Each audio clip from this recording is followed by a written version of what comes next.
In the remote past, our country made gigantic advances in spiritual ideas. Let us today bring before our mind's eye that ancient history. But the one greater danger in meditating over long past greatness is that we cease to exert ourselves for new things and content ourselves with vegetating upon that bygone ancestral glory and priding ourselves upon it. We should guard against that. In ancient times, there were no doubt many rishis and maharishis who came face to face with the truth. But if this recalling of our ancient greatness is to be of real benefit, we too must become rishis like them.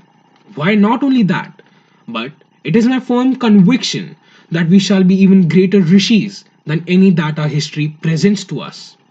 In the past, signal were our attainments.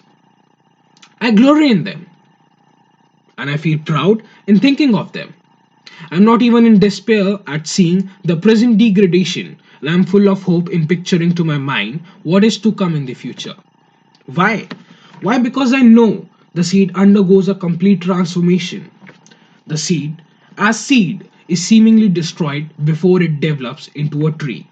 In the same way, in the midst of our present degradation lies, only dormant for a time, the potentiality of the future greatness of our religion ready to spring up again, perhaps more mighty and glorious than ever before. As we know that India as a country is not even rich for its culture, but even more for its values and teachings. I'd like to showcase the forgotten history of my own land. This land believes in oneness at a spiritual level. But due to the ancestral glory of India, people nowadays take its pride to themselves. Not because they attained the level of greatness, but just because their ancestor faced the real truth, resembling the spiritual being in oneness.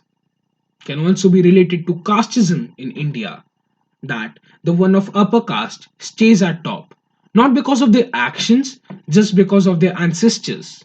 But I'm still delusional about the inner growth of one being, because transformation is part of life, and as one regenerates, it becomes more better than the previous, from exactly like a seed undergoes from complete transformation and become a tree, and the unworthy dies.